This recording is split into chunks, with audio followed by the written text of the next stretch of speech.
Hi friends, വൈകുന്നേരം ഒരു ചായയുടെ വീഡിയോ കണ്ടാലോ? ആദ്യം തന്നെ മിൽമ പാലിലെ ചായയാണ്. ഞങ്ങളുടെ ഇവിടെ പശുവും പാൽ കിട്ടില്ല, കുറച്ച് ദൂരെ പോകണം വാങ്ങിക്കാൻ വേണ്ടി. അതുകൊണ്ട് തന്നെ കവറിൽ ഈ പാലിലാണ് ചായ ഇടുന്നത്.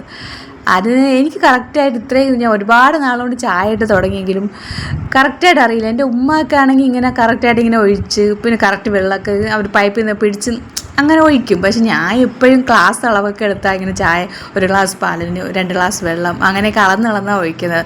പക്ഷെ ഉമ്മ ഒന്നും അങ്ങനെയില്ല. അവരിങ്ങനെ പാലെടുക്കും, ഒഴിക്കും, ആവശ്യത്തിന് വെള്ളം വയ്ക്കും. അപ്പം ഞാൻ ചോദിച്ചിട്ടുണ്ട്, നിങ്ങൾക്കിത് തെറ്റ് പറ്റൂലേ? പക്ഷെ അവർക്ക് കറക്റ്റായിരിക്കും. എനിക്കിപ്പോഴും അത് കറക്റ്റ് ആവില്ല. പിന്നെ ഇഞ്ചി ഇട്ട ചായയാണ് മക്കൾക്ക് ഇഷ്ടം. അവർ ട്യൂഷന് പോയിരിക്കാം, ട്യൂഷൻ വിട്ട് വന്നു കഴിയുമ്പോൾ അവർക്ക് ഇഞ്ചി ഇട്ടിട്ടുണ്ടോ, ഏലക്ക ഇട്ടിട്ടുണ്ടോ അങ്ങനെ ചോദിക്കും. ഇഞ്ചി ഇട്ടാകുമ്പം കുറച്ചും കൂടെ കൂടുതൽ ഇഷ്ടമാണ്. പിന്നെ 3 പേർക്കുള്ള പാൽ ചായ ഇട്ടിട്ടുള്ളൂ. പിന്നെ അപ്പുറത്ത് തൊട്ടടുപ്പിൽ തന്നെ തേയിലയ്ക്ക് വെള്ളം വെച്ചിട്ടുണ്ട്. തേയില എൻ്റെ മാമി തേയിലയാണ് കുടിക്കുന്നത്. അവർക്ക് മധുരം ഇല്ലാത്തപ്പോൾ അവർക്ക് കഫത്തിൻ്റെയൊക്കെ ചെറിയ ബുദ്ധിമുട്ടുള്ളതുകൊണ്ട് തന്നെ പാൽ ചായ കൊടുക്കില്ല. കുറച്ച് കഫത്തിൻ്റെ പ്രശ്നം കൊണ്ട് കുറച്ച് ദിവസം ഹോസ്പിറ്റലിലൊക്കെ കിടന്നിട്ടുണ്ടായിരുന്നു. അതുകൊണ്ട് അവർക്ക് കട്ടൻ ചായയാണ്, അതും മധുരം ഇല്ലാത്ത, ഷുഗറുണ്ട്, മധുരം ഇല്ലാത്ത കട്ടൻ ചായ. അപ്പോൾ അതും ആദ്യം കട്ടൻ ചായയെ തന്നെ ഒരു ഗ്ലാസ്സിലോട്ട് ഒഴിച്ച് മാറ്റി വെച്ചിട്ടുണ്ട്. അതിന് അരിക്കേണ്ട ആവശ്യമില്ല, ഇങ്ങനെ തെളിഞ്ഞ് വന്ന് നിൽക്കും.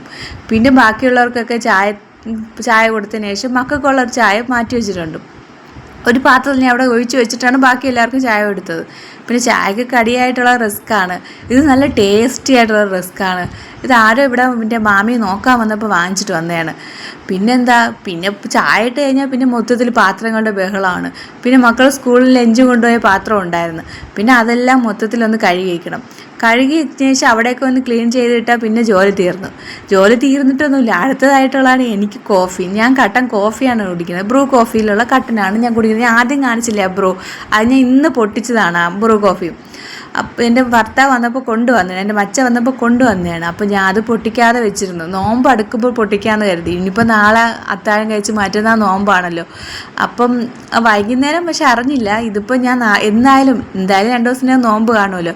അപ്പോൾ എന്തായാലും പൊട്ടിച്ചിടാം എങ്ങനെയുള്ള ഉദ്ദേശത്തിലാണ്. ഇത് ഞാൻ ബ്രൗൺ ഷുഗറാണ് ലുലുന്ന് വാങ്ങിച്ചതാണ്. അതും ഉദ്ഘാടനം ചെയ്തേക്കാം എന്ന് വെച്ചാൽ ഇത്രയും കോഫി ഞാൻ കുടിക്കും കണ്ട്. ഇത്രയും കട്ടൻ കോഫി കുടിക്കാറുണ്ട്. എനിക്ക് നല്ല ഇഷ്ടമാണ് കോഫി കുടിക്കുന്നത്. അപ്പം ആദ്യം 1 ഗ്ലാസ് മൊത്തത്തിൽ കുടിക്കില്ല, ആദ്യം 1 ഗ്ലാസ് കുടിക്കും, പിന്നെ കുറേ കഴിഞ്ഞതിന് ശേഷം 1 ഗ്ലാസ് കുടിക്കും, അങ്ങനെ വിട്ടാണ്. പിന്നെ കോഫി പൗഡർ പുറത്ത് വെച്ചിരുന്ന അത് കട്ട പിടിക്കും. ഫ്രിഡ്ജിൽ വെച്ചിരുന്ന ഒന്നും ചെയ്യില്ല. എത്ര ദിവസം വേണമെങ്കിലും ഫ്രിഡ്ജിനകത്ത് വെച്ചിരുന്ന ഒന്നും ചെയ്യില്ല. അങ്ങനെ ആ കൈയുടനെ തന്നെ അതിനെക്കൊണ്ട് ഫ്രിഡ്ജിൽ വെച്ചിട്ടുണ്ട്, അല്ലെങ്കിൽ മറന്നു പോകും. പിന്നീട് അത് അവിടെ ഇരുന്ന് പിറ്റേ ദിവസം ആയാലും ചെറുതായിട്ടൊരു കാറ്റ് കയറി കഴിഞ്ഞ് കഴിഞ്ഞാൽ പിന്നെ അതിനെന്ത് ഒരു കട്ട പിടിക്കില്ലേ.